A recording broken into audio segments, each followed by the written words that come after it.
my fellow advocates. I'm more of a storyteller than a public speaker, so you can just bear with me, I'll get tell a few stories tonight. For example, I'd like to tell a story on how I got cast in this great movie. I remember I got a call from a woman who was working at the Arkham Monroe, who was also involved in this alliance group I'm also a member of. Gave me a call and told me that she talked to Adrian and his mother about this movie, and they were looking for someone to play the lead role. Nowadays I'm trying to do new things in my life, so that kind of falls in my territory. And I thought it was a great idea. So I jotted down Adrian's phone number. I called him and we arranged a time and place to meet. And we went to this place. We talked about the movie, and I really liked what I heard about the story behind the movie. And did like a table read. It got recorded and watched. It was amazing. And once I got my hands on the actual script, I took it home. The first thing I did, I read it as a storybook first to familiarize myself with the story behind the movie. And as I was reading that,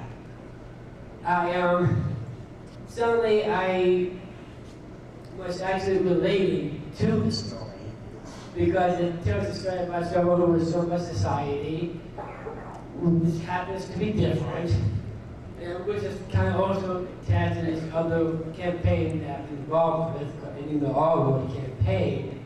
And it just like a perfect fit, a perfect conduit to illustrate the point even better. So I studied my lines, read it, put the script down, repeated back a few times by memory. And then after like a couple of months of vacation, we started filming of this great movie. And I remember one of the first scenes that we did of mine, I remember I was dressed up as the old man, probably makeup, gray hairs and everything, wrinkles and all. It was quite an amazing process, and I remember it was rather windy that day. I remember I was holding this newspaper thing for the scene, and just because it was so windy, it actually split. So I had to tape it up. We did the scene, and of course from a few other different camera angles, and the rest is basically history. We did the rest of the scenes, and there's one part I remember. We had to hold up the trucks for one campfire scene because of a thunderstorm. And we did the rest of the scenes in the meantime, and we made up that scene. And I remember that night vividly because it's the next part. After we were done doing this movie, we had a cast party at the director's house. Pizza and wings to host a band. I remember at one point the director gave me Sundown, who happens to be a Seneca Indian.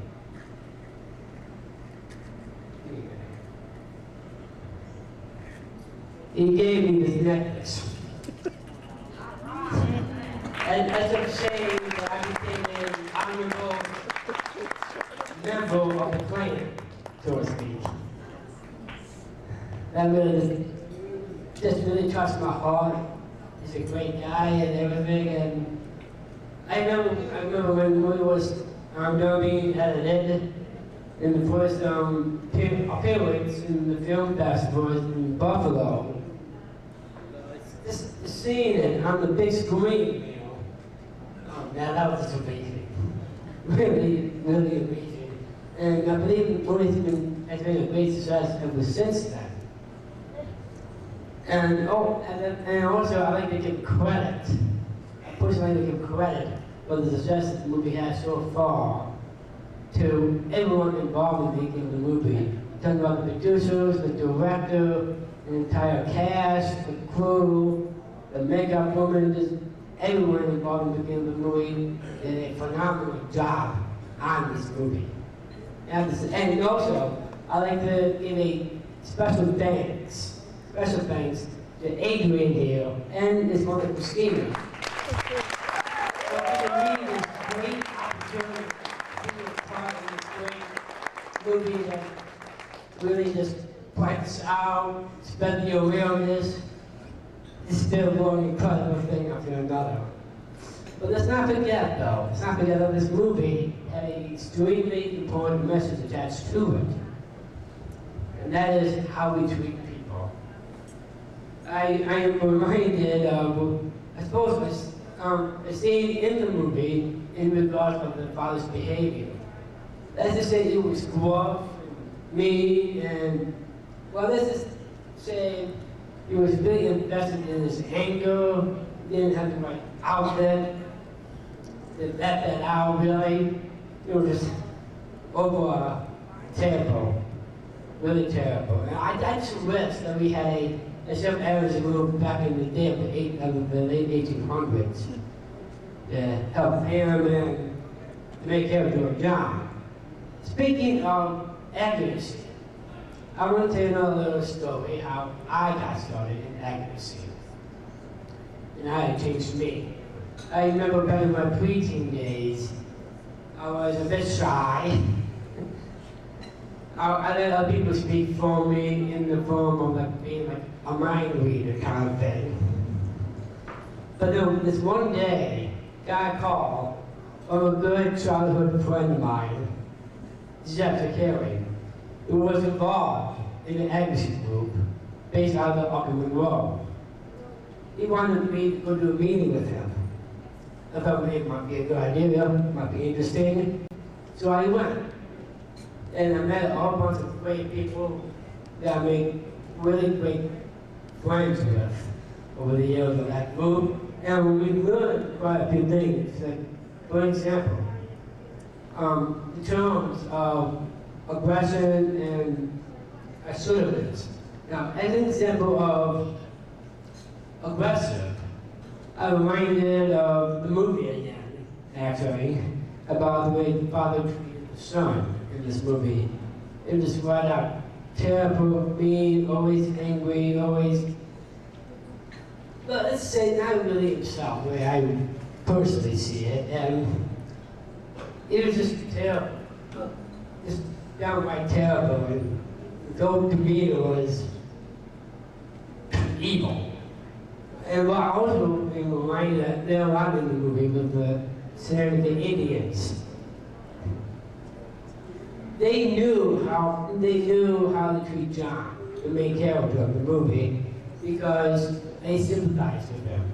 Because they knew the pain and anguish he was going through, because they went through something similar themselves.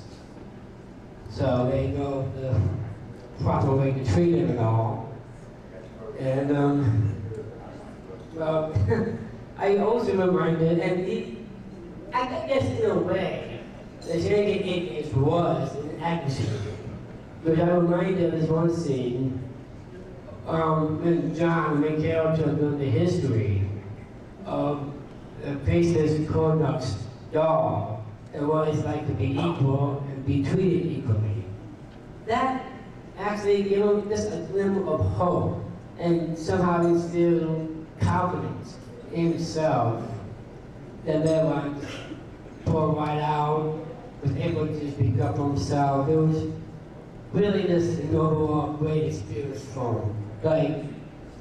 Like the whole word of advocacy, really, because it's the one amazing experience after another with advocacy and the movie together. And it just been one great movie, and it's just been amazing. And it was a lot of fun. I also remember when we were doing the movie, we had to do certain scenes or other scenes a few times, a few takes, because, well, yeah, sometimes did mess up a few lines, but also for different camera angles. So it was another great, challenging, great movie. It's been great all along. It's a great movie, great experience after another. It was a whole lot of fun. Summer rolled up, it was a whole lot of fun. And speaking of fun, I'm not sure about this, jokingly. There was a great movie shown here tonight, I think in the Surf Island. It's called My Heart With Tonawanda. So whoever is interested in seeing this great movie that deals with acceptance of someone who happens to be different. And, well, I just want to say that whoever wants to see this movie, please join me and Adrian in the Sapphire room tonight. He's this great teacher of criminal history. And I don't know, maybe, just, I'd like to throw an idea out there. That maybe, someday, we could all just, I don't know, work together to put a permanent end to all negativity surrounding people with disabilities. Thank you.